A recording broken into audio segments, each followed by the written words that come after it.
Assalamualaikum warahmatullahi wabarakatuh. Bismillahirrahmanirrahim. Alhamdulillahirabbil alamin. Wassalatu wassalamu ala asyrafil anbiya wal mursalin sayyidina Muhammadin wa ala alihi wa sahbihi ajma'in. Subhanaka la ilma lana illa ma 'allamtana innaka antal alimul hakim. Wa la haula wa la quwwata illa billahil aliyyil azim. Maka surat berapa sambung?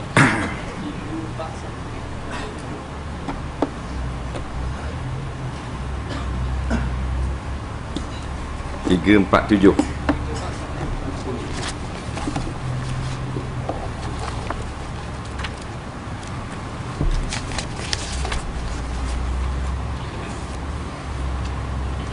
Qala al-mu'allif rahimahullahu ta'ala wa nafa'ana wa iyyakum bi'ulumihi fid darain amin ya rabbal alamin. Kata pengarang rahimahullahu ta'ala, yang ketujuh daripada bid'ah kematian. Keluarga si mati sibuk membuat makanan dan menjemput orang ramai menikmatinya, sebagaimana yang biasa berlaku pada zaman sekarang. Perbuatan tersebut adalah bid'ah yang berlawanan sama sekali dengan sunnah Rasulullah sallallahu alaihi wasallam.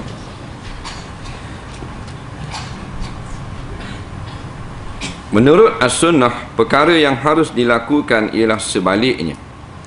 Iaitu sebahagian mereka yang mengiringi jenazah berperanan membawa makanan dan dihantar kepada keluarga si mati, atau mengumpulkan mereka di sebuah rumah orang yang menjemput. Disunatkan supaya dibuat dengan banyak sekiranya kira mencukupi untuk sehari semalam bagi keluarga si mati. Ini berdasarkan peristiwa ketika Rasulullah SAW diberitahu tentang kematian Ja'far bin Abi Talib. Baginda bersabda, buatlah makanan untuk keluarga Ja'far. Sesungguhnya telah berlaku kepada mereka perkara yang menyibukkan mereka. Haram menyediakan makanan untuk perempuan-perempuan yang meraung sesuatu kematian dan juga orang-orang yang seumpama mereka, sama ada mereka daripada keluarga si mati atau lainnya. Ini kerana perbuatan tersebut termasuk dalam membantu melakukan maksiat dan menggalakkan penerusan. Yang ketujuhnya, kata pengarang, bid'ah kematian, iaitulah tuan rumah yang berlaku kematian sibuk nak jamu orang. Sibuk nak buat makanan, nak jamu orang, nak panggil makan. Padahal yang sepatut disibukkan hal kematian. Kadang-kadang maknanya mayat ada taumah lagi, bincang dah dapur. Malam ni mi goreng ke laksa kuah putih nak buat. Orang tu kata molek mi goreng lah.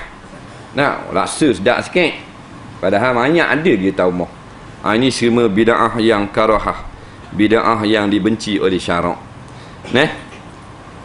Yang sepatutnya kita yang buat makanan untuk meringankan keluarga si mati pada hari mati. Pada hari mati itu kita yang sunat buat makanan. Kerana bila diberitahu kepada Nabi SAW tentang kematian Ja'far bin Abi Talib radhiyallahu an, maka Nabi pun berkata kepada para sahabat, buatkanlah makanan untuk keluarga Ja'far. Isna'u ta'ama li Ja'far. Lebih kurang begitulah Nabi kata, tolong buat makanan belaka untuk keluarga Ja'far. Kerana hari ni mereka disibukkan hal kematian. Mana sibuk ni nak gali liang, nak mandi, nak cari kain kapang, daun bidara ke apa ke, nak panggil orang menawak, nak kupur orang semayang. Sibuklah sehari tu bila berlaku kematian. Tak jadi gawat ada hal lain. Maka sunat orang yang tak berlaku kematian, jerang-jerang ni, buat makanan. Tapi lama-lama jadi rekas lah ni, bakal tak piti. Tapi tak ada masalah lah. Dia ni pitih belaka. Dulu beri makanan. Jadi sebaik-baiknya hak pitih-pitih lah. Keluarga, jiran-jiran dekat dengan rumah si mati buat makanan. Kalau tak makan rumah si mati, makan rumah yang tukang buat. Beritahu kepada keluarga mati macam kata pak dia mati. Yang mati tu ayah, suami dia mati. Kejut kalau.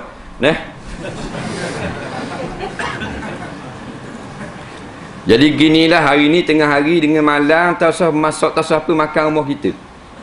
Kita buat belaka, siap belaka dah. Khabar gitu. Dia pun dengar tak apalah kalau gitu. Jadi dia nak urus hal kematian ni, jadi tak sibuk nak buat lauk nak apa. Jadi anak balik sekolah gitu gigi nak buat masak nasi ke apa rohok. Tak, kematian ada. Jadi keluarga yang terdekat, jiran-jiran yang terdekat buat. Ataupun beberapa orang jiran pakai aku nak nasi, amung goreng ikan, aku gula untuk sehari semalam. Kita peridukkan balik sunnah ni. Nabi berkata, isna'u ta'ama, buatlah hidangan li Ja'far, li ali Ja'far, kepada keluarga Ja'far. Kerana Ja'far mati hari ni. Tengah hari mari makan mu hamba, malam sekarang rumah minah pula.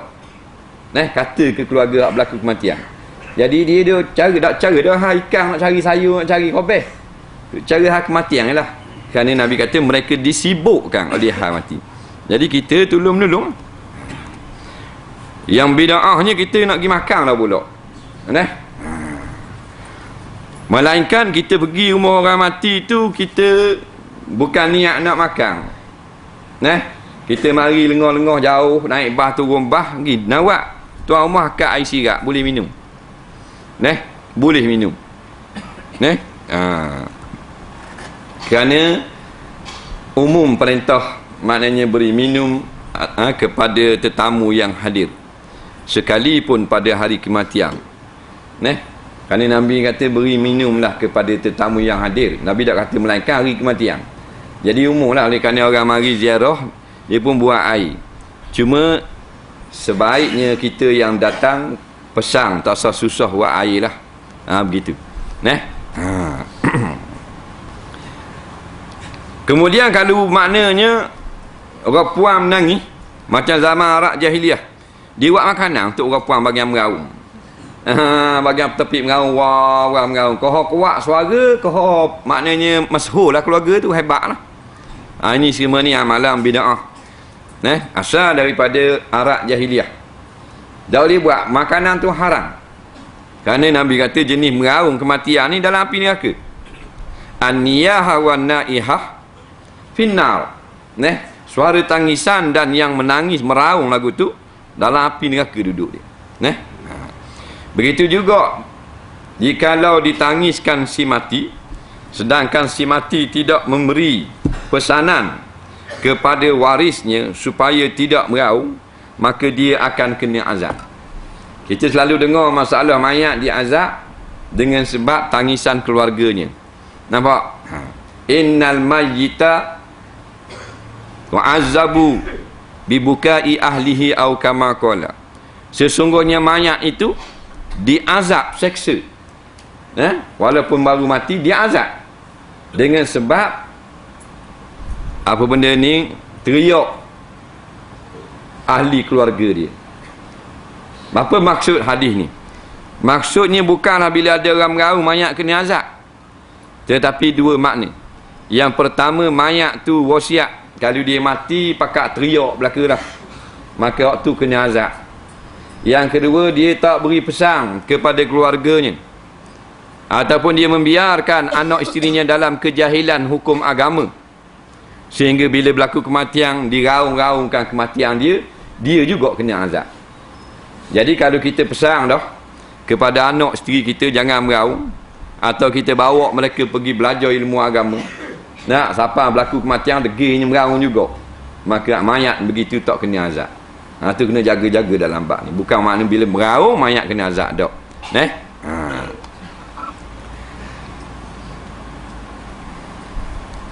Sebab apa tak boleh buat bagi perempuan-perempuan yang meraung makanan? Kerana dipanggil tolong atas perkara maksiat. Orang nak buat maksiat dah boleh hidang makanan. Orang yang pernah buat maksiat boleh hidang makanan. Tapi orang yang nak buat maksiat jangan hidang makanan. Neh, orang yang buat maksiat kita boleh hidang makanan. Dia kata tak boleh, haram. Hidang tu bagi orang yang nak buat maksiat. Neh, lagu mana pula, dekat-dekat je. Orang yang mengerjakan dosa, umpamanya dia mengerjakan pinjaman riba, dosa. Dia pun mari rumah kita boleh akad air, tak ada masalah. Kerana akad air kita tu atas nama tetamu, atas nama dhaif. Nak, orang yang nak buat maksiat, kita panggil makan rumah kita dulu, belum pergi buat maksiat. Tu haram. Nak, sebab tu lari atas air, markah-markah. Pasal apa? Kerja dia nak menyekat daripada kebangkitan Islam. Betul tak? Maksiat. Nah, kerja dia sama ada menepek poster ke, khabar tiang bendera ke, nak sakut apa pun, nak tapek banner ke, tujuan nak menentang jamaah Islam, menentang agama Allah. Tak boleh beri sumbangan air, nak beri biskut, haram. Kerana tolong orang nak buat perkara derhaka. Faham tak? Sebab tu tolong pasal dia nak buat perkara maksiat. Kita pun pergi hantar biskut, buat jaga kopi apa semua, buat tokat ali. Nak, tak boleh. Itu orang tolong tak maksiat. Tapi bukan hari berjaga nak buat tepek poster. Muka dulu ke mari jalan rumah kita, kita akad biskut. Tu tak apa. Tak panggil tolong tak maksiat. Nampak?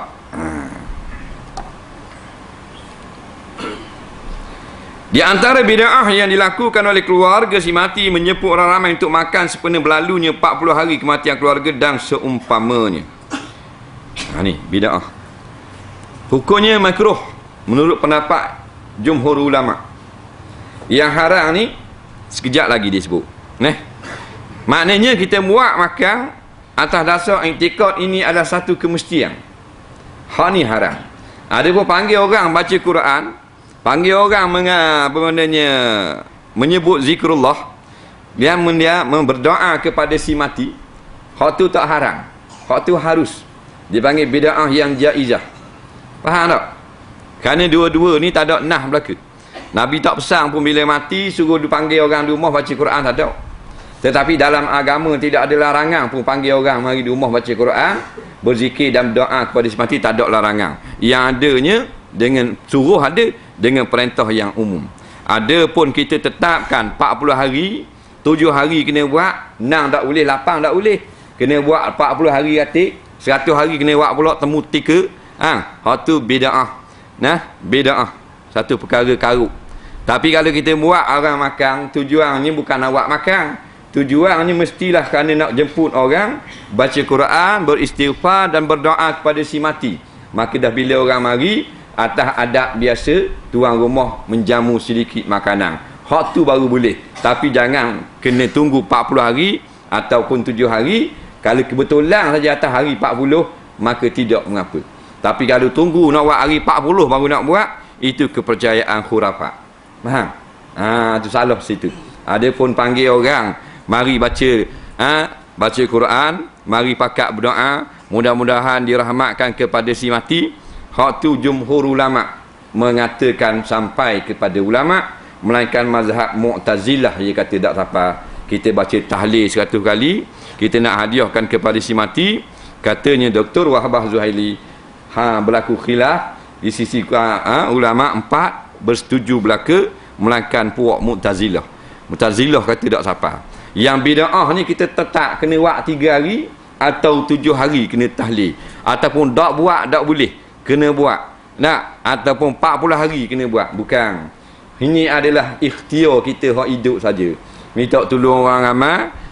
Kita ada maknanya mari panggil berdoa, mari panggil berzikir. Dan kita hadiahkan kepada si mati sambil berdoa dapat keampunan kepada si mati. Hak ni saja, jangan nak pergi makan kau orang. Tapi dah bila panggil orang atas perintah yang umum, sunat pula kita berjamu beri makan. Situ baru boleh. Jangan tetap 40 hari, 100 hari ataupun 400 hari. Tak boleh. Sekiranya makanan yang disediakan itu daripada harta ahli waris yang belum balik, maka ianya sangat ditegah dan diharamkan. Ni haram ni sini. Kalau kita menggunakan harta waris yang belum balik. Nah, tak boleh. Umpamanya harta tu nak buat tahlil tu, makan jamu tahlil tu, hari ke-40 tu atau hari ke-7 namak tu, kita guna harta si mati. Tetapi ada waris yang belum balik, maka izin daripada waris yang belum balik tidak sah di sisi syarak. Yang boleh izin daripada waris yang balik belaka. Kalau si mati meninggalkan 4 orang waris sahaja, umpamanya seorang anak perempuan, seorang anak lelaki, kemudian seorang ayah dan seorang mak. Nah, umpama 4 orang ni, 4 orang ni telah balik belaka ya? Dia pun bersetuju menggunakannya untuk buat kebajikan seperti beri makan orang, untuk buat jamuan, panggil orang, baca doa untuk si mati, buat beli air sirak, buat beli kuih lapis. Semua waris bersetuju menggunakan duit si mati, maka sah dan halal makanan tersebut. Tapi kalau ada waris yang tidak lagi balik, 4 orang ni balik dah, seorang ni tak balik, hak seorang ni dia nak pakai talak tepi, tak boleh. Faham? Sebab dia kena izin juga, dia adalah waris. Dia adalah waris, dia izin baru boleh guna harta si mati. Nampak lagi? Tapi kalau harta waris belaka tak ada masalah. Kita nak buat makan, panggil orang mari di rumah, cuma jangan kita iktikad mesti kena buat dan kena tetap 3 hari 7 hari, tak boleh buat lagu tu. Kerana ini bukan agama suruh buat lagu tu. Cuma kita ikhtiar orang yang hidup nak minta tolong, pakat-pakat mengaji dan doakan kepada si mati. Dan mari ramai lengoh membaca Quran, akad air, akad kuih. Tak ada masalah kalau lagu tu. Jangan iktikad kena buat, wajib buat, atau ini adalah sunnah. Itu kepercayaan yang salah. Sebab bila kita iktikad lagu tu jadi macam sekarang. Tak buat tak boleh, tak ada pitipu, kikis juga. Pinjam lah, macam-macam, berhutang lah. Tu karut belaka. Tabarrak ni bila kita keluasan. Bila kita ada keluasan, kelegaan, kita tabarrak, kita buat kebajikan untuk si mati. Baru kena dengan cara dia. Jangan jadi kewajipan, kemestian. Ini kerana ia perbuatan makan harta anak yatim dan mensisihkan harta yang tidak memberi apa-apa maslahat kebaikan kepadanya. Jadi kebaikan tak ada kepada anak yatim, tak boleh. Kita hanya boleh menggunakan harta anak yatim untuk kebaikan anak yatim, walaupun anak yatim itu tidak memberi izin, baru boleh. Anak yatim ni maksudnya anak yang kematian ayah yang belum balik. Anak yatim kalau 60 dah umur orang anak yatim. Tak. Belum balik lagi, ayah mati, boleh guna harta dia, ada kalanya boleh. Tapi untuk apa? Untuk anak tu sendiri.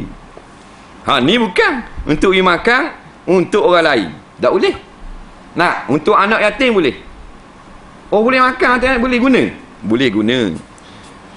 Anak yatim kecil lagi, umpamanya 4 bulan, 5 bulan, guna duit harta anak yatim tu, orang hidup ambil harta dia, ayah dia tinggal, buat beli susu. Tak apa, untuk dia minum. Tak beli susu lah, pun jelek pula anak yatim. Dia nak beli sendiri tak boleh. Bah nak ambil, tengok kecil sangat. Faham tak? Nak ngakak pun tak sampai tangga. Situ boleh guna duit anak yatim untuk maslahat anak yatim tu sendiri. Dalam nak berulang balik pergi kedai apa semua untuk kebaikan anak yatim tu sendiri, maka tambah minum kopi kedai, boleh ambil duit anak yatim. Faham? Dia gitu kalau nak ambil. Ni maslahat kepada si mati, maka bukan untuk anak yatim, tak boleh ambil, melainkan dia kena balik dulu. Semua dikira terlibat dalam melakukan perbuatan yang haram, sama ada keluarga yang menjemput atau mereka yang datang memakannya. Hari makan haram juga kalau harta tu daripada anak yatim. Sebab tu kena berhati-hati sikit lah, kena banyak beri pesanan. Ada setengah tok seh tu bila orang suruh tahlil, dia beri pesanan bahawa perbuatan tahlil ini bukan satu kewajipan dan bukanlah benda sunnah pun. Cuma ikhtiar kita daripada yang hidup. Dan dia kata, saya memberi pesanan, elokkan daripada menggunakan harta anak yatim untuk membeli barang-barang makanan untuk molek gitu. Dia pesan gitu. Tapi pelik kan orang gua ni. Polok tok seh ni. Sepatut pesan gitu. Pasal ramai orang tak tahu. Kita pakai kira nak makan ni. Kita bagi ramai ni tak. Makan. Tengok rebah mau khubar. Khubar dengan lembu juga jadi mangsa. Tu kalau hak menang TO dok tubik kedai. Hak mengetah pelik juga. Boleh mengetah Terengganu tapi dak tubik kedai minum air. Kita tak boleh mengetah rebah hak mau lembu. Ni rahmat Tuhan beri. Nak, itik so kira ketik pala-pala tembau. Nak, tu kalau dak mengetah tu kebah lembu kubah. Rahmat Tuhan, rezeki, nikmat daripada Allah, bukan daripada BN. Tak tahu. Betul apa? Tu jangan gaduh-gaduh sangatlah dalam bab ni. Banyak sikit beri pesanan, bukan nak halang orang buat tahlil, cuma nak beri faham. Ni bukan, jangan kita iktikad ni benda wajib, jangan iktikad Nabi suruh buat lagu tu. Cuma ikhtiar orang yang hidup. Kerana seorang perempuan mari bertanya kepada Nabi, aku nak sedekahkan pahala kepada ayah mak aku mati dah, boleh tak? Nabi kata boleh, beri orang minum air. Nampak, beri orang minum air, pendek Nabi jawab. Nampak, beri orang minum air, lepas tu niatkan pahala itu kepada mak hak mati dah. Jadi kalau beri air, Nabi tak kata air teh. Air ni air kosong lah. Sama Nabi tak ada macam les kopi tak kali macam ni. Air kosong je lah. Nak beri air kosong tu boleh beri dah kebajikan kepada si mati dengan izin Allah. Maka kalau kita buat nasi buat apa boleh lagi lah. Cuma sekarang ni menjadi adab. Dalam keadaan begitu kita tak faham mana satu sunnah, hak mana satu sunat, hak mana agama, hak mana hak bid'ah, hak mana hak larang. Nak kira pakai puak saja. Berlaku sama dah bid'ah dalam kematian, dalam tahlil, dalam majlis kahwin, dalam akad nikah, dalam tunang, habis bid'ah. Dalam sokang, dalam hiburan. Makin lama makin banyak bid'ah. Kita jangan nak pergi makan saja. Niat jangan nak pergi makan, jadi tak ikhlas. Niat kita nak tolong si mati, nak beri rahmat, doakan kepada si mati. Bila dah kita orang akad air, maka kita pun ambil sunnah Nabi, kita minum air, takut tuan rumah berasa hati. Bila orang akad makanan, kita makan kerana tetamu ni dihormati oleh tuan rumah. Itu saja. Jangan daripada awal memang niat nak makan. Ni tanya dulu. Ditanya dulu. Berat ke ringan malam ni? Tak bila. Tok Imam tanya.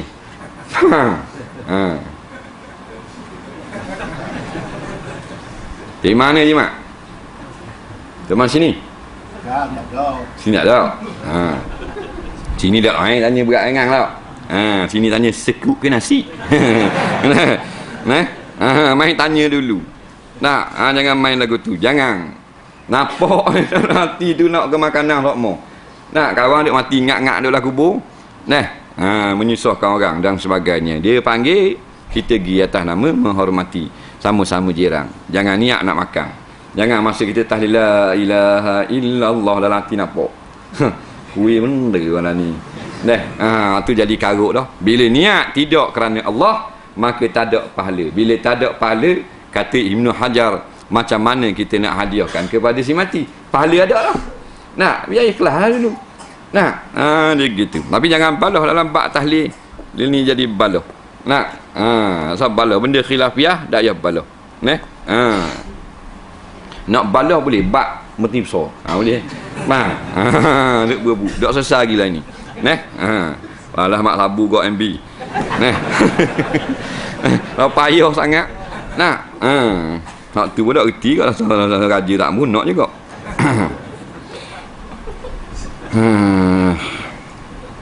Jadi jangan niat nak makan. Kita bila habis dah amin doa tu betul luang belaka dah. Pakai dak lari dah. Ni nyandau sini dia ambil gini. Ni sanggen tang ni. Tu baik ah. Ada hak mana manis sikit. Ada hak jenis laju sikit tau. Tak tunggu. Kena orang amal duit tunduk sikit segang juga. Tak. Kena hak derah kan. Sik. Tak. Gak itu bu biskut jagung malam namak. Baru bergocohnya. Nasi minyak awak malam kepak. Nasi minyak malam kepak. Malam namak tengok gegar asuk-asuk. Dak akan gini dah tak saya akan pulang lagi sebeh. Pulang lagi. Tahu dah berat. Waktu big biskut jagung, gomong tu rumah. ICU terus lapuk hang. Bahasa dak reti bahasa tu rumah orang dah buat kerja gini. Biskut malam namak. Kita apa balik pagi takdi dak akan kasi. Tak. Katanya Tok Imam Tok Bila. Jahat punya Tok Imam. Baca ayat tu. Yang ke-8 di antara bentuk bid'ah juga ialah membaca Al-Quran di majlis rasmi sebagai takziah pada keluarga si mati. Dan yang berlaku dah hari ini. Sungguhnya ucapan tak disunatkan untuk keluarga si mati ialah dalam tempoh 3 hari bila tarikh kematian. Sebenarnya sepakat di kalangan ulama. Baca Quran kerana nak mengingatkan lagi kematian, tak boleh. Takziah ni nak hanyalah tak lebih daripada 3 hari. 3 hari. Kita khabar orang supaya sabar, biarlah Tuhan nak ambil dia dulu, Tuhan sayang ke dia. Lebih pada 4 hari tak boleh cerita bab gitu. Orang hak hilang dah kesedihan jadi sedih semula. 2 bulan dia bakit balik. Kawan tu mati anak. 2 bulan balik dah mak. Dia mari cerita pula. Anak hilang itu dah. Sayang ke dia. Basa semua. Kawan ni 2 hari pula tak makan nasi. Nah, tu semua tu karut. Lepas tu Nabi kata tak boleh takziah lebih pada 3 hari. Faham? Jadi dah baca Quran hak mana ni? Baca Quran kerana berkumpul buat takziah. Hak situ tak boleh. Baca Quran kerana kita nak hadiahkan kepada si mati tak ada masalah. Bukan tak dasar nak ucap takziah. Orang tanya dah almarhum Syekh Ali Jadul Haq bekas Syekhul Al-Azhar yang lepas, beliau jawab 2 kali di dalam kitab apa benda ni fatwa beliau, maka jawabnya jumhur ulama iaitulah mazhab Maliki, Hanafi dan Hambali, dan pendapat yang dipilih dalam mazhab Syafi'i mengatakan sampai kepada si mati dengan izin Allah, sama ada dibaca dekat dengan si mati iaitu dikubur ataupun jauh daripada si mati. Itu jawapan daripada Syekhul Al-Azhar yang lepas, bukan Tantawi yang baru ni.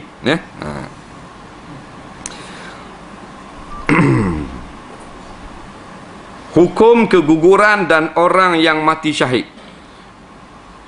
Erti keguguran ialah anak yang lahir sebelum sempurna kejadiannya. Erti mati syahid ialah orang yang dibunuh di medan perang kerana mempertahankan Islam dan mengangkat panji-panjinya Islam. Baik, kita nak masuk cerita tentang mati keguguran dan mati syahid. 2 mati yang istimewa. Yang pertama, hukum keguguran. Terdapat 2 keadaan ketika berlaku keguguran. Keadaan pertama, anak tersebut tidak menjerit bersuara ketika dilahirkan. Jika umurnya belum sampai 4 bulan, maka tidak wajib dimandikan, dikafan dan disembahyangkan. Tetapi sunat dibalut, dikafan dengan kain dan ditanam tanpa disembahyangkan. Keadaan yang kedua, menangis bersuara ketika dilahirkan atau diyakini akan hidupnya disebabkan ada pergerakan yang berlaku dan seumpamanya. Ketika itu wajib disembahyangkan dan dilakukan semua perkara yang telah disebutkan. Tidak ada bezanya antara dengan orang yang telah dewasa. Baik. Yang keguguran, keadaan yang pertama, umur bayi atau janin dalam perut mak dia dalam kandungan ni belum lagi cukup 4 bulan 120 hari. Ingat ni. Kalau tak sampai 4 bulan, tidak wajib dikafankan dan disemayangkan, tapi sunat dibalut, dikafan dengan kain dan ditanam tanpa disemayangkan.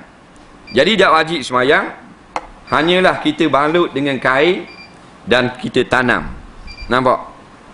Janin yang tak sampai 4 bulan. Tetapi kata ulama, kalau tak sampai 4 bulan, kalau kata takdir hidup tapi tak hidup, pasal 4 bulan ni baru nak tiup nyawa ni. Kalau lah hidup, maka disemayangkan dia. Tapi tak berlaku. Yang berlakunya dah sampai 4 bulan tidak hidup. Kerana Nabi menyebut bahawasanya Allah memerintahkan malaikat meniup roh kepada janin bayi yang genap umurnya 4 bulan dalam kandungan mak. Jadi kalau tak sampai 4 bulan, maknanya tak hidup. Tidak ada roh. Hidup tu daging tu membesar, roh tak ada. Sebab tu tiap-tiap anak yang mati sebelum sampai waktu tiup roh, iaitu 4 bulan ke bawah, maka tidak diletakkan nama budak itu. Pesan hak dah. Anak yang mati lebih pada 4 bulan, walaupun tak hidup, mati dalam perut atau tubik tu mati, sunat diletakkan nama, kerana tiap-tiap anak yang telah 4 bulan akan ditiupkan rohnya. Tiap-tiap yang ditiupkan rohnya pasti akan dibangkitkan semula di padang mahsyar. Jadi bangkit padang mahsyar tak ada nama. Nak panggil benda? Gitu ke? Kena ada nama lah. Said ke? Tera ke? Kau mana? Nah, biar ada nama. Tak. Memang tak ada lama tak boleh siang dia tak ada lama. Nah, 4 bulan ke atas. Nah. Ada orang anak 8 bulan lah perut mati. Tak pun nama tau. Kalau kata 4 bulan ke atas. 8 bulan, 9 bulan nak beranak lele mati. Doktor kata matilah perut. Pakai tanang gitu. Nah. Duk adat ini ustaz mau ngajak mau dengar. Nah, jadi hak lepas-lepas ada berlaku anak kita mati hak 4 bulan ke atas. Antara beranak mati atau mati dalam perut. Tapi 4 bulan ke atas. Letak nama hari ni. Balik lagi letak nama. Suruh ayah letak nama. Ngadap kiblat bismillahirrahmanirrahim. Aku namakan anak aku yang gugur hari tu dengan Sipulang bin Sipulang. Tak? Habis gitu je lah. Kan payah nak letak nama. Tak usah pergi daftar lah jabat. Gitu orang panggil letak nama. Tak tahu laki puan pun nama yang boleh pakai dua-dua. Nama yang boleh pakai dua-dua. Seperti nama Ubaidah, laki boleh, puan boleh. Indung boleh, laki boleh, puan boleh. Talhah, laki boleh, puan boleh. Jadi tak tahu laki ke puan. Pun nama Talhah. Pun nama Ubaidah. Talhah ni orang panggil nama ini apa benda muannas pada lafaz. Tapi apa benda ni muzakkar pada makna. Makna lelaki, lapah puang. Ada termerbutah.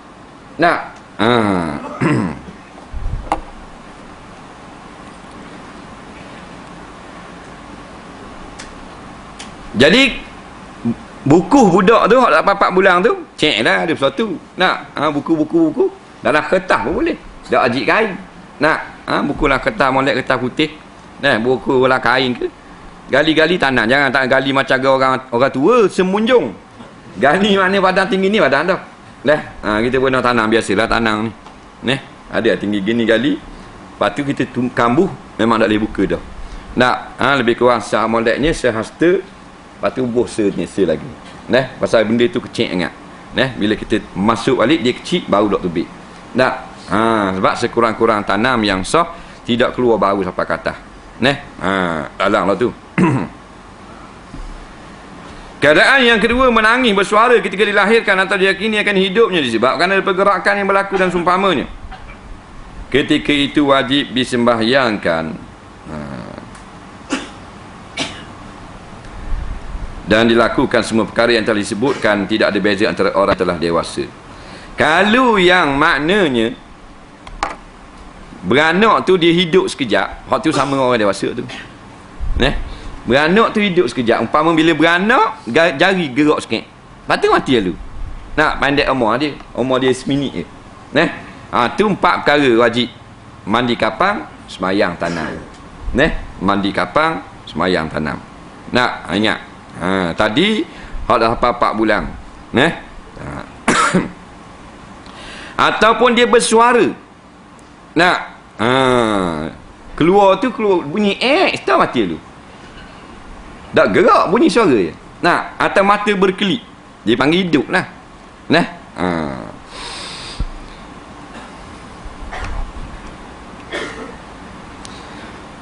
At-Tirmizi dan lain meriwayatkan daripada Jabir radhiyallahu an bahawa Nabi SAW bersabda, At-tiflu la yusalla alaihi wa la yarisu wa la yurasu hatta yastahilla. Kanak-kanak tidak disemayangkan, tidak mewarisi dan tidak diwarisi sehingga ia didapati menjerit bersuara ketika dilahirkan. Tu bab makan saka, budak tu kena beranak dulu baru makan saka. Kalau dalam perut tak makan saka. Dia dalam perut pok dia mati. Maka bahagian saka tu kalau dia beranak lagi tak boleh dia. Pasal masa mati dia dalam perut lagi. Walaupun dia nangis dalam perut, bunyi dekat perut mak ni dalam. Tak kira nak nangis luar. Sebab kadang-kadang kalau kita dengar perut orang perempuan mengandung ni tak ada pergerakan anak. Istimewanya 6 bulan ke atas. Sebab tu 6 bulan ke atas sebaiknya banyak baca Quran. 6 bulan dan ke atas. Banyakkan baca Quran. Sebab dia derah sangat dia nak ikut dan belajar. Dah kita mengandung tengok mari berdansa. Anak tu berjoget sama. Tengok cerita Tamir mengandung tak baca Quran. Sampailah dia bersuara ketika dilahirkan, menjerit. Tapi tak mesti bersuara, maknanya dia hidup sekejap selepas daripada itu. Jangan tubik mayat dah. Nak, maknanya mati dalam dah, tak akan seka. Keluar sekejap je. Dia keluar seminit, bersuara sikit, seka, mati dulu. Tak? Boleh. Dia gitu. Tapi mati lah. Mati dah. Maknanya nak khabar, hak jenis mati dalam perut, ayah dia duduk dalam perut, hidup lagi. Ayah dia mati. Harta ayah dia tu kalau dia beranak kat lagi, dia tak akan. Pasal masa ayah dia mati, dia tak lagi lahir ke dunia. Dan bezanya nak faham lagi, kalau bila dia lahir ke dunia, maka kena akikah. Kena akikah. Ibnu Majah meriwayatkan daripada Jabir radhiyallahu anhu, kata Nabi sallallahu alaihi wasallam bersabda, "Iza istahalla siqatu sulli alaihi wa warisa." Bila anak yang gugur menjerit bersuara, maka disemayangkan dan tidak boleh mewarisi. Dan dia boleh mewarisi. Maksud menjerit ini ia bersuara, bersin atau pergerakan dengannya dapat diketahui hidupnya. Apabila anak yang gugur, maksud gugur di sini kandungan tak sampai 6 bulan. Ingatlah tadi dia kata kalau 4 bulan ke bawah memang dah hidup. Tak sampai 6 bulan, tak sampai 6 bulan hidup dah.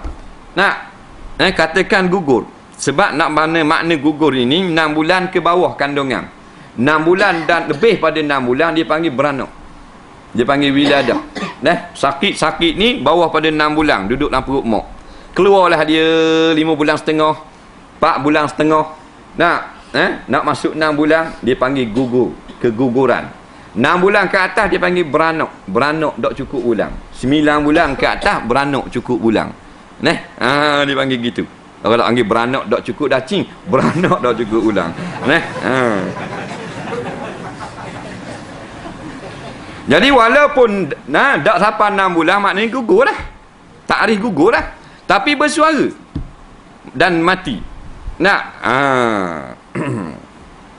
Maka hukumnya sama macam orang hidup, macam orang dewasa, mandi, kapang, semayang, tanang.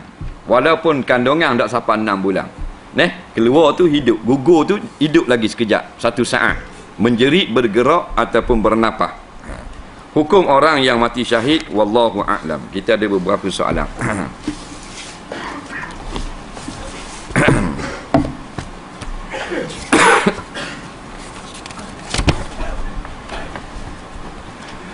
Apakah hukumnya membuat pinjaman membeli kereta atau rumah yang jelas mempunyai faedah atau riba disebabkan tiada wang untuk membeli tunai dan terpaksa membuat pinjaman tersebut? Jawab sama-sama dah dalam bab ni. Kalau kita sengaja buat pinjaman yang memang ada interest, maka hukumnya tetaplah riba.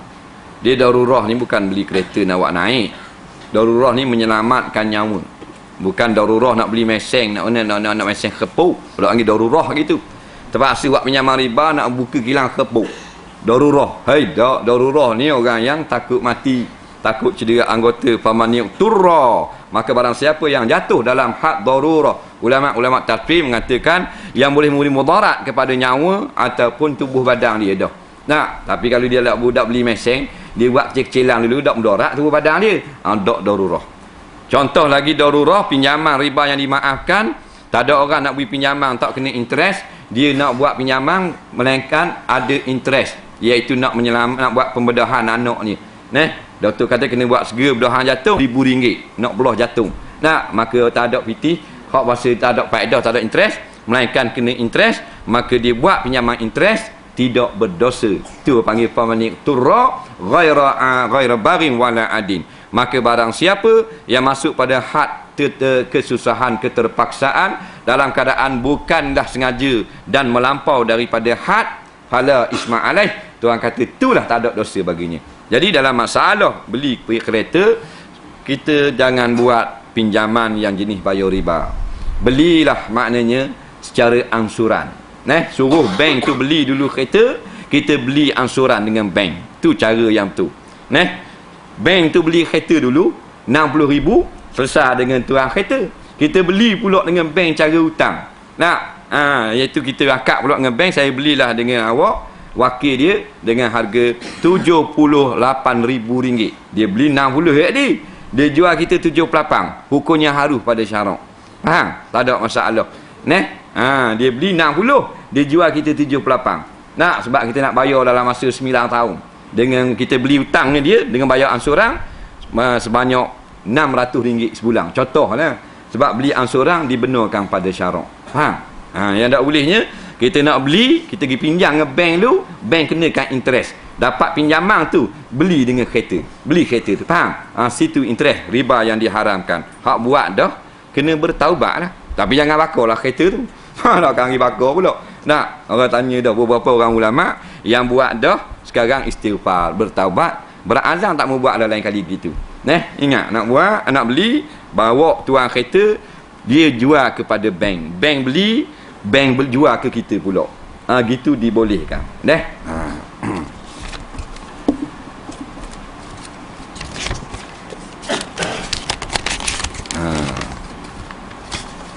Mana dia? Ni.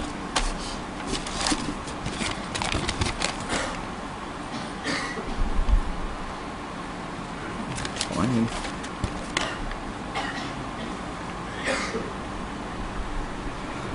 Saya nak tanya satu perkara. 12 tahun yang lalu seorang anak kesayangan saya usia 16 tahun meninggal dunia. Hari itu saya menangis sampai bekok kedua mata, sehingga saya tidak ikut semayang mayat untuk anak saya itu. Hari ini saya menangis lagi kerana teringat perbuatan tidak semayang mayat buat tersayang. Soalan, bolehkah saya pergi ke atas kubur di Selangor, saya semayang mayat untuknya? Terima kasih. Teruskan buka soalan. Okey. Dia kali kerana terlampau sedih siapa tak semayang mayat anak ni. Orang lain semayang belaka. Lepas tu dia tanya, dah ni lama dah. Bertahun-tahun dah. Boleh tak pergi semayang mayat? Ada beberapa pendapat di kalangan ulama'. Oleh kerana dia nak semayang, maka kita beritahu ada satu pendapat di kalangan ulama' yang masyhur juga, iaitu fuqaha mazhab Syafi'i mengatakan harus orang yang belum sembahyang mayat mengerjakan semayang ke atas mayat tersebut di kuburnya walaupun telah hancur lebur mayat tersebut. Jadi atas kau ini kita taklid boleh semayang mayat. Yang tak boleh melainkan kubur para nabi dan para rasul tak boleh.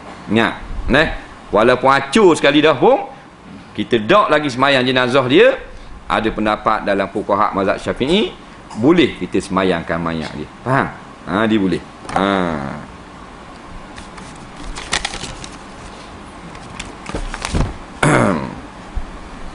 Saya ada air semayang, tetapi saya ambil wuduk kali kedua. Adakah wuduk pertama tadi batal? Dia ada air semayang, dia ambil pula sekali lagi. Bila dia ambil sekali lagi, batal tak wuduk yang kedua. Sebelum dia nak ambil kali yang kedua, kita kena faham, kita tak boleh ambil berkali-kali tanpa kita melakukan sembahyang. Tak boleh kita ambil wuduk atau ambil wuduk pula. Dia nak ambil wuduk 2 kali ni, mestilah kita telah kerjakan wuduk yang pertama tadi dengan sekurang-kurangnya 1 rakaat solat. Faham tak? Kita semayang dah sekali, dak batal, baru kita ambil wuduk pula. Al-wudu' alal wudu'i nurun. Wuduk atau wuduk ni nur, cahaya. Tapi kalau kita tak guna buat benda, dia ambil wuduk atau ambil wuduk pula, bid'ah. Ini tidak dibenarkan. Pendapat yang kuat mengatakan hukumnya makruh. Jadi nak ambil wuduk sekali lagi, biar kita semayang dulu wuduk tadi. Masa kita semayang maghrib dah, lepas tu kita nak semayang isya pula, tak batal lagi, ambil wuduk pula sunat. Dah ambil, sah semayang. Jangan ambil wuduk saja, lepas tu ambil wuduk pula, cari pahala, ambil wuduk pula. Dah kecup beruk habis. Dah ambil wuduk saja. Dan kemudian pendapat yang kuat mengatakan bila kita ambil wuduk, kenapa pula nak membatalkan wuduk yang pertama? Ada pendapat yang kedua mengatakan batal kerana bila kita niat mengangkat hadas itulah, maka kita mengiktikad bahawasanya kita telah beradah. Batu pendapat ini lemah. Yang mengatakan batal lemah. Pendapat yang kuat, bila kita ambil wuduk, tidak batal wuduk yang pertama. Cuma pahalanya tetap berlipat-lipat ganda. 2 kali wuduk, 2 pahala. 3 kali wuduk, 3 pahala. Ambil wuduk nak semayang asar. Semayanglah asar. Masuk maghrib dah batal lagi wuduk. Dia ambil wuduk pula, 2 pahala dia. Nak masuk semayang isya dah batal pula lagi wuduk. Ambil pula wuduk. Tu berlapis-lapis. Di tempat saya ada surau tetapi tiada jemaah. Jika saya datang azan tetapi tiada orang hadir dan saya solat seorang diri, adakah dapat pahala seperti solat berjemaah? Ya, dapat pahala. Orang yang memang nak kepada jemaah, Tetapi tidak ada jemaah. Dia qamat, dia menghidupkan seorang diri, dia tetap akan diberi pahala sekalian penduduk di sekeliling surau tu. Kalau sekeliling tu ada 600 orang, dia dapat 600 hutih pahala. Tu hitung dia tu. Sebab tu tak usah duka cerita dua orang kita. Usah duka cerita dua orang apa nampak mu dua orang. Pahala hendak mari tu boleh kemu belaka. Sebab mu yang kafaah, mu yang memikul. Lepas tu panggil fardu kifayah. Dia yang ambil kau habis harta orang lain. Dalam tak sedar. Jika saya tidak pergi ke surau itu dan pergi ke surau lain dan tidak azan di surau itu kerana tiada orang hadir, adakah lebih baik solat di surau lain kerana ada orang hadir berjemaah? Jawabnya, lebih baik kita semayang di surau yang pertama tadi. Kerana kita menghidupkan jemaah. Waktu kata Ibn Hajar Al-Asqalani Al-Haythami rahimahullah ta'ala, jikalau tidak ada orang nak berjemaah, kita tetap niat berimam, menjadi imam, maka insya-Allah para malaikat menjadi makmum. Dia gitu. Memang kita nak imam, kalau tak ada imam, tak ada makmum, niat tu imam juga, malaikat jadi jadi apa? Jadi makmum. Malaikat ramah hala dah mari belakang. Nak ditahu kita susah hati tak ada makmum mari. Jin Islam pun mari. Jin Islam mari malam-malam. Lepas tu kalau kita berhenti tengah-tengah malam, kita nak pergi jalan jauh di highway pun semua berhenti sembahyang seorang pukul 3 pagi tau. Kita berasa kadang-kadang macam orang belakang. Dia okok. Jangan sembah. Faham tak? Jin Islam. Boleh kira bau. Dalam tayak awal. Jin Islam. Jin kafir dah asuk sembahyang. Jin kafir duduk kat markah tau. Apakah itu bid'ah? Apakah bid'ah itu berdosa? Terangkan jenis bid'ah secara ringkas, jenis bid'ah yang haram dalam Islam, terangkan jenis-jenis hadis secara ringkas. Dia tanya bid'ah, tapi nak terang panjang lebar, pendek-pendek dah. Kita pula reti kat panjang lebar, reti sikit-sikit je. Jadi ringkas-ringkas. Bid'ah maknanya benda baru. Ma laisa lahu misalun fi zamanin Nabi. Ma laisa lahu misalun sabiqun fi zamanin Nabi. Ataupun misal-misal yang seumpama, tarikh-tarikh yang seperti itu. Ini perkara-perkara amalan-amalan yang tidak ada contoh yang telah lalu dilakukan pada zaman Nabi SAW. Walaupun dikerjakan pada zaman sahabat, tapi zaman Nabi tak buat benda itu, dia panggil bid'ah. Maka bid'ah itu kalaulah benda itu bercanggah dengan agama, bid'ah yang haram. Kalau bid'ah itu tidak bercanggah dengan agama, bid'ah itu diharuskan. Maka bid'ah yang haram, yang keji, yang kotor ini dah yang dimaksudkan sebagai bid'ah apa benda syar'iyah, dan bid'ah yang harus yang dibenarkan bid'ah lughawiyah sahaja. Contoh bid'ah yang harus iaitulah membukukan Al-Quran, buat suti 30 juzuk. Zaman Nabi tak ada, tulis di tulang, tulis di kulit, tulis di batu. Orang ni ingat 3 juzuk, orang ni ingat 2 surah. Tak ada suti Quran gitu. Kemudian pada zaman Sayyidina Uthman kupu buat suti Quran. Bagi bid'ah lah rekaan baru. Itu bid'ah yang dibenarkan syarak. Kita buat maknanya apa benda ni, buat madrasah macam ni, buat pondok ataupun mengajar pakai buat tiap-tiap malam, orang ni start ni malam ni, tak ada buat zaman Nabi gitu. Ada giliran begini, ada giliran gitu. Ada buat kelas bahasa Arab suku pula. Itu bid'ah yang dibenarkan oleh syarak dan baik pada sisi syarak. Bid'ah yang tidak dilakukan pada zaman Nabi, yang dicela, iaitu bid'ah yang apa benda, yang dalalah, seperti meninggalkan hukum hudud. Zaman Nabi tak ada orang buat, tinggal kudu. Orang tak ada buat kalau zina pakai bayar piti. Tak ada orang buat zaman Nabi hari tu. Kalau curi pakai denda, pakai bayar piti. Kalau merapok pakai bayar piti juga. Kalau rogo orang pakai lepas. Waktu kan bela kena je, macam-macam peseng. Tu bid'ah dalalah belaka. Zaman Nabi tak buat, panggil orang maknanya daripada Kuala Lumpur, daripada Johor Bahru, daripada mana-mana, mari joget Terengganu ni. Siang panggil kori ngaji dulu masjid kita, malam panggil pulak pokok bewok pasir, mari menerak. Pakak menerak belaka, pakak joget, pakak tuih belaka. Itu bid'ah dalalah. Contoh. Kemudian dia kata pendekah makna hadis dan jenis-jenis secara ringkas. Hadis ni maknanya apa yang Nabi beritahu, apa yang Nabi khabar, apa yang Nabi buat, tu hadis. Sebahagian daripada ulama mentakrifkan sebagai ma udifa ila Nabi sallallahu min qaulin au fi'lin au sifatin au takririn, ataupun misalnya takrif yang sebanding, iaitulah apa perkara yang disandarkan kepada Nabi, semua perkara yang disandarkan kepada Nabi, sama ada perbuatan, perkataan, sifat ataupun kebenaran Nabi, itulah hadis. Contohnya apa yang Nabi cakap. Nabi bercakap, qala Rasulullah, Nabi telah berkata, innamal a'malu binniyat. Itu hadis yang bangsa kaulin. Percakapan Nabi.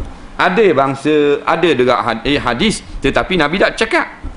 Tapi dilihat oleh sahabat. Dilihat oleh sahabat. Katanya maknanya Ibnu Abbas radhiyallahu anhu, ra'aitu Rasulullah 'alal mimbar fi yaumil Jumaah al-hadis. Aku telah melihat akan Nabi SAW naik di atas mimbar pada hari Jumaat. Lepas tu Nabi tak cakap hadis tu tak? Nah, sahabat khabar aku tengok Nabi sekian hari bulan. Tu hadis juga. Nah, hadis juga. Nah, Nabi buat. Jadi dah khabar Nabi baca gini-gini. Nah, baik. Kalau hak sahabat bukan. Qala Ibnu Abbas berkata, itu bukan hadis. Dia telah bersabda oleh Nabi, atau aku lihat Nabi buat lagu ni, atau aku pernah makan sesuatu di depan Nabi dan Nabi tidak melarang aku. Hadis juga tu. Nah, ataupun apa benda ni, sifat-sifat Nabi. Nah, maknanya kata sahabat-sahabat, aku tengok wajah Nabi warnanya putih kesamorang, dan rambutnya ikal. Nah, tinggi tidak sangat, rendah pun tidak. Nah, itu jenis hadis juga. Peri tubuh badan Nabi. Nah.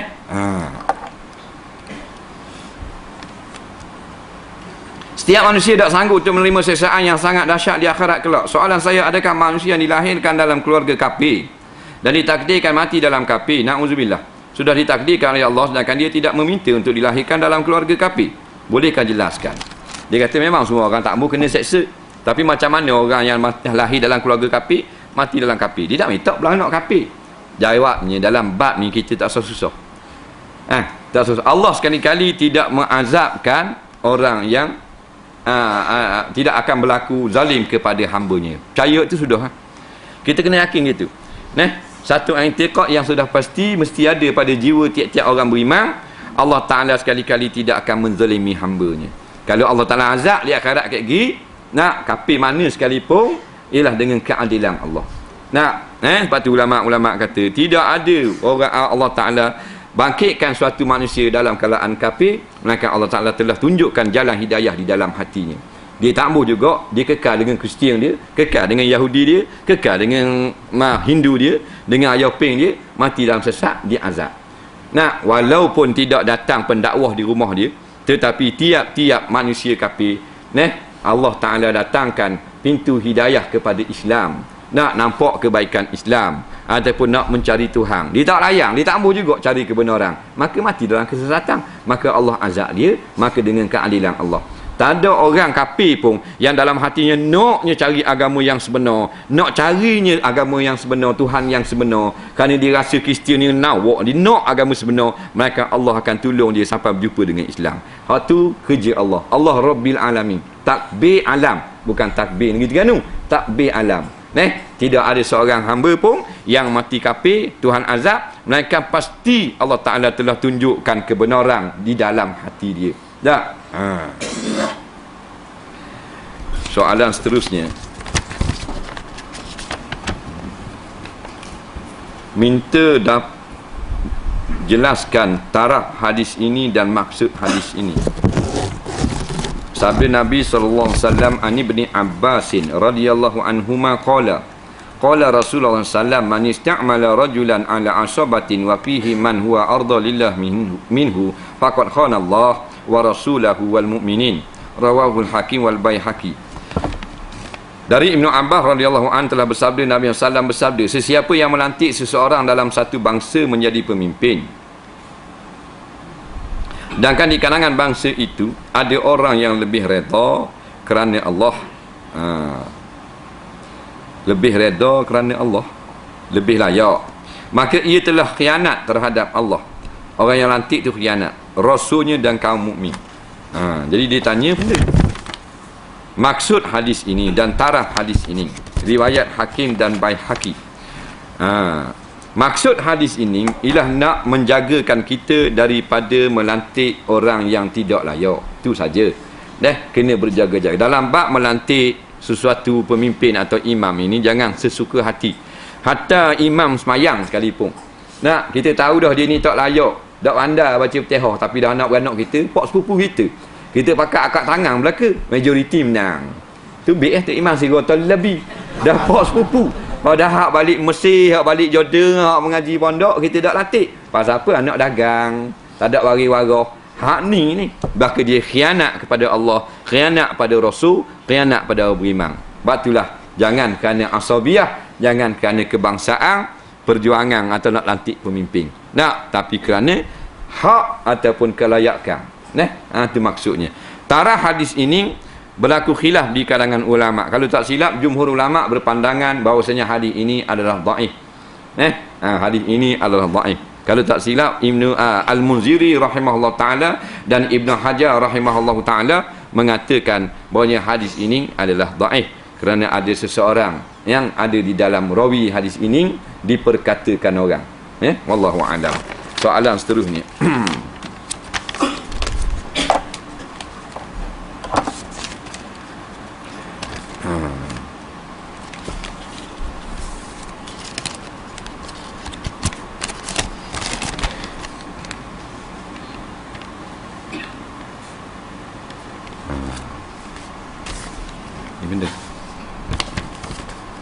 Berapa lama edah yang perempuan bagi perempuan yang kematian suami, dan bolehkah perempuan tersebut ke surau untuk menuntut ilmu dalam edah? Yang kedua, bolehkah duit pusaka suami diberikan pada surau-surau sebagai sedekah?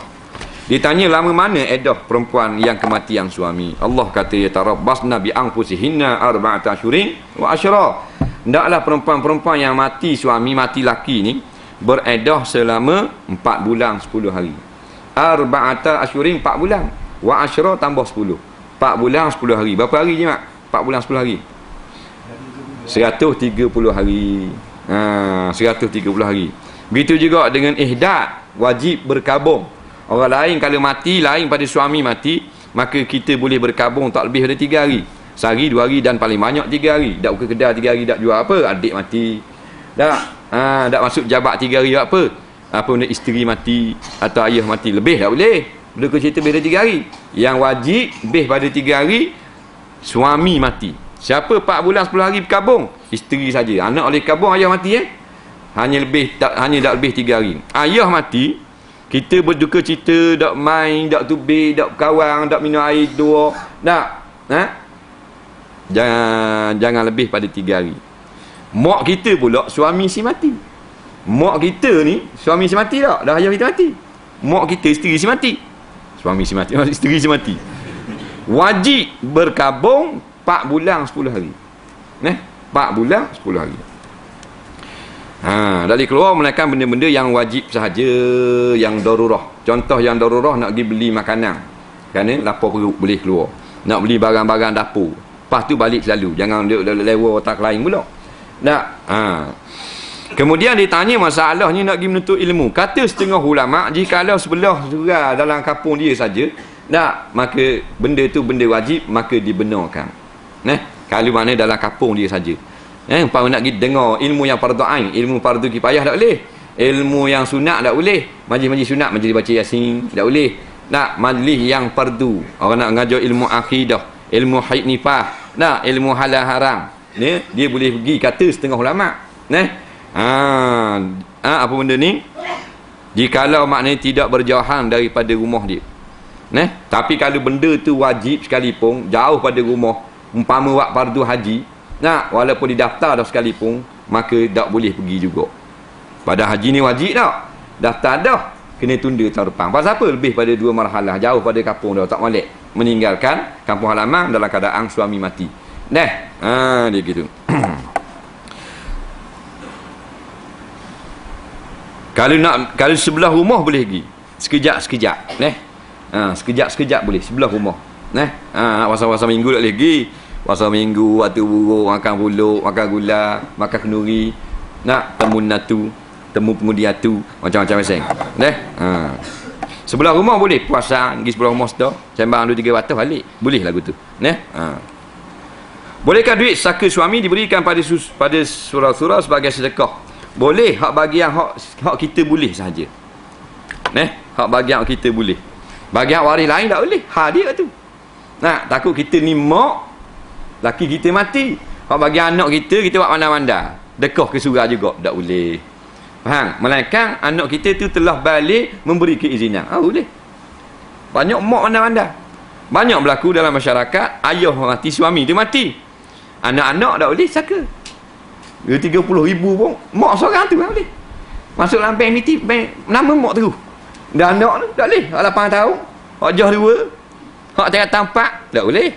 Anak nak tanya pula reti saka-saka. Tidak boleh kan anak, hukumnya haram. Nampak lagi?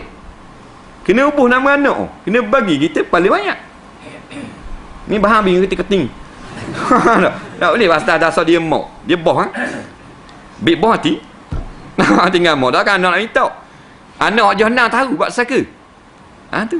Mak akan ke mak, kakak kasut baru, kakak bik baru, kakak cincin baru. Nak dah anak. Ha tu tak boleh. Hak anak. Dia besar lagi, dia cerita ni lah harta ayahmu mati itu bagi amung 18,000. Nak. Ha. Apa hukumnya seorang pengarah yang suka melepaskan kentut?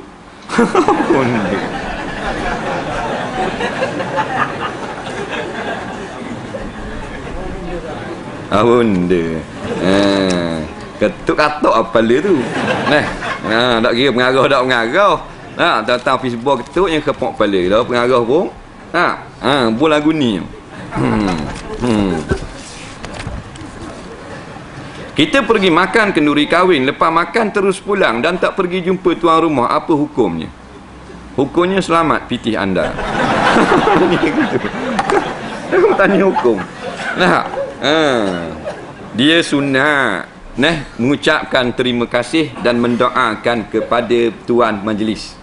Tak, bukan wajib, tak berdosa balik order gitu. Sunat. Kalau urus sekarang ni akan jabat salang.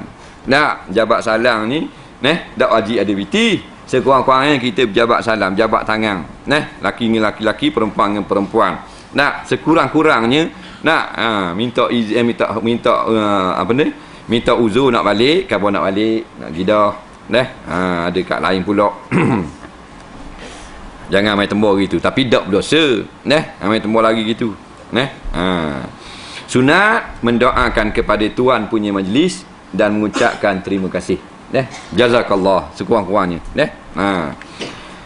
Adakah sunat baca ayat lazim dalam solat sunat rawatib? Ya, sunat juga. Sunat. Kerana Nabi pernah membaca surah Qul-Ya dan surah Qul Huwallahu Ahad dalam solat, dalam sunat rawatib. Jadi sunat juga kita baca. Isteri kata kepada suami, kalau mu kahwin 4 ikut Nabi, tapi perangai tanggungjawab tak ikut Nabi, apa hukumnya?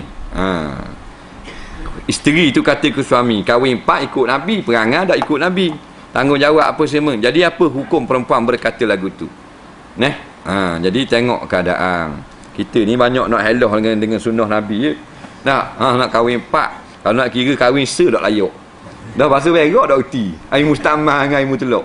Dah layak nikah, tak layak terus. Tak usah kata 4 seorang tak layak. Dia gitu.